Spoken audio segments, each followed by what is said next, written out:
Hi everybody, and welcome to another Foil Tech Talk. Today I'm going to talk about the stabilizer.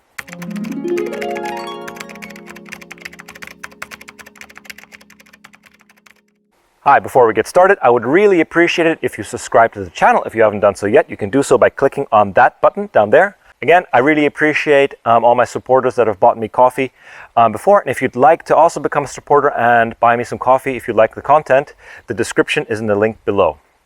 All right, let's get into it. Stabilizers on hydrofoils. What do they do and how do they work? And how do we sort of tune them to get the ride we want? All right, the simple explanation is the stabilizer stabilizes the foil. But what is it actually doing? If we look at the definition for airplanes, the stabilizer or the rear wing is there to basically dampen or negate the pitching moment of the foil.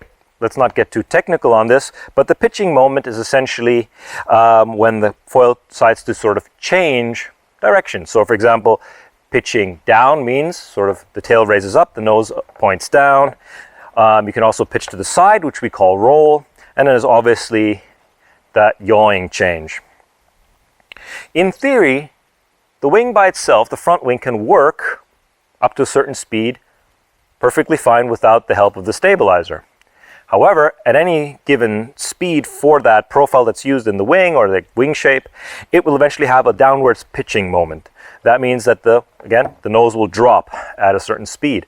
That if you've ever tried to use a stabilizer that's too small or not set up properly, or you've tried to ride without a stabilizer, at a certain speed you're going to have to put more back foot pressure on the foil. And if you've noticed when you've been riding your foil, usually what happens is, if it's a good foil, is that as you're speeding up, you actually get a little bit more front foot pressure. So what the stabilizer is actually doing is, as that wing is trying to pitch forward at certain speeds, it's going to actually push back down. So when there's down force on that stabilizer, you can see that the nose is being pitched up. Okay? And that also should answer the question I get quite a lot. People ask me, yeah, why is the stabilizer upside down? Why is the profile reversed on the stabilizer? Shouldn't it be the same way up? But if you look carefully at most passenger airplanes and aircrafts and so on, that stabilizer is obviously reversed. And why? Is because it needs to actually push down and not lift. We want to counter that so we want downforce. So it's like a seesaw motion. Front wing wants to go down, the back wing tries to push against it, and then we get stable flight when you find a balance. What people also tend to not know is that the stabilizer also controls your dampening for your roll and your yaw axis also. We'll talk about sort of your roll axis first. Obviously, the front wing has some tendency to ride itself on the roll axis, but once it usually starts rolling, there's nothing to stop it. So you'd need to actually input some pressure on the board to correct that. But the stabilizer will dampen that, and sometimes if the stabilizer is big enough, also self-right the foil. So the stabilizer is also, as it's trying to roll the board, it will also resist that rolling motion. And on most stabilizers which have wingtips pointing up, they will also resist yaw. So that's what a stabilizer does, and more or less how it works. If you'd like a more technical explanation, I can get into it, but I could talk about hours about what's actually going on there, but that's the simple explanation on how a stabilizer works and what it does. Now let's talk a little bit about tuning. Quite a few brands nowadays offer multiple sizes and styles of stabilizers, and some will also offer multiple positions. I'm showing this to you on the Indiana foil for a reason, because they actually have multiple positions for the stabilizer and also different angle adapters to change the angle of attack of the stabilizer. So by changing the position of the stabilizer in relation to the front wing and also its angle, we can affect the ride of the foil quite a bit. And I'm not going to explain the whole technical part behind it. I'm just going to sort of simply explain the basic rules. So if we look at it on here, this foil is set up to the shortest distance between stabilizer and front wing. That means it has got the least amount of pitch dampening, which means it'll be very easy to change pitch, and also it'll be very agile. Basically, it's got the least amount of resistance to turning and to pitch change. What's that good for? If you want a super fast turning foil and you want something that really is easy to pump, this is it. It's easier to pump because there's a lot less resistance to that pitch change there.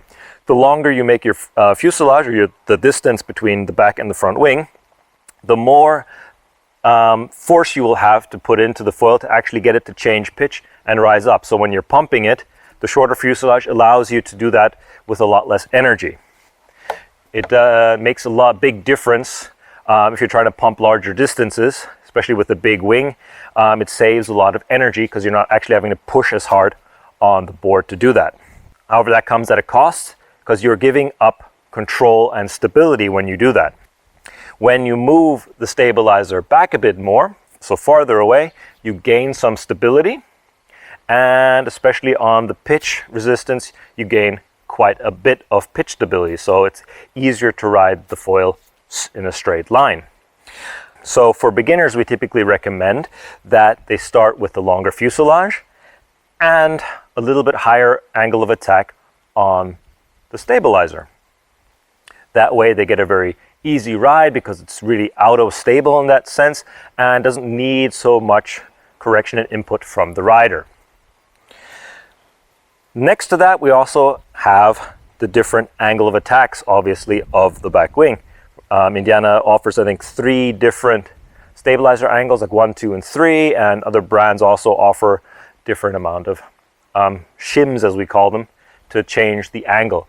On some foils, for example, on the Moses foils, and anywhere where the stabilizer wing is essentially just sitting on top of the fuselage with screws, you can just shim them by putting something underneath to basically either raise up the nose or lower the nose, depending on what you want. So obviously, sorry, it was upside down. So here we go. Here we've got the stabilizer the correct way up, so thicker part below. So if I want a bit more stability, like more resistance, I would actually pitch it down if I'm looking at it from this angle.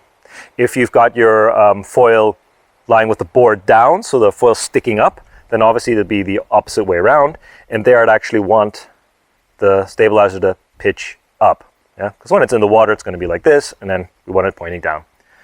So actually, just to keep it simple, if the foil is flying through the water like so, if you want more stability, pitch the wing down, so add a shim at the front, and if you want it to be a bit faster, a little bit less stable, you can pitch it up to neutral. You really typically never want to go positive, because there you'll get really unstable and it's sort of negating the entire effect. You'll always have a pitching motion on the front wing, which means as soon as you get a certain speed, the foil will just try to dive. That's how you know you've gone too aggressive, if you've shimmed the wing sort of up. Most brands, again, like I said before, offer different stabilizers, different sizes, different shapes. I'm just going to briefly talk about sort of your different things. So obviously the size makes a difference. So a bigger stabilizer like that will give you great stability, great auto correction of the foil. It'll just be essentially very easy to ride, but it won't be the most agile, and it won't be very fast. You can always then get smaller stabilizers, and there again you've got, here it's quite a big difference in size. So for example, this is the 325 from Moses and the 483 from Moses. There's quite a big difference in size. And obviously the smaller stabilizer is going to give you a very agile ride. It's going to be faster. It's going to be easier to pump. However, it's not going to be as easy to ride. So if you are a beginner, you're starting out, big stabilizer, and if you are more advanced, smaller stabilizer. And then when you've got your higher level, again, it's a matter of preference. If you want a bit more stability or you want a bit more turning, I tend to play around quite a bit with the stabilizers depending on what sport I'm doing. If it's winging, wind foiling, surf foiling, subfoiling, I'll try to match up for the sport and the conditions. And then we also have the other sort of thing is the aspect ratio. For example, this is the 421 from Moses compared to the 325. You see that this is a much sort of thinner, higher aspect wing.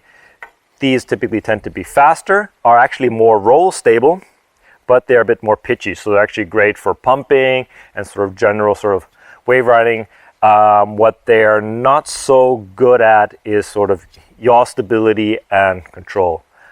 But that's sort of a general thing. Of course, you can have high aspect stabilizers, which are very stable in that respect. Again, it just depends on the size and design. So that's the basic rundown on what stabilizers do and how to sort of tune them for your ride. And again, if you're thinking of buying a foil, what stabilizer to choose if you're buying a set, if you have the choice.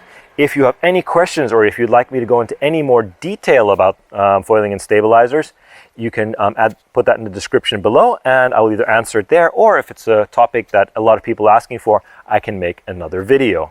Thanks for watching. Remember to subscribe to the channel by clicking down here.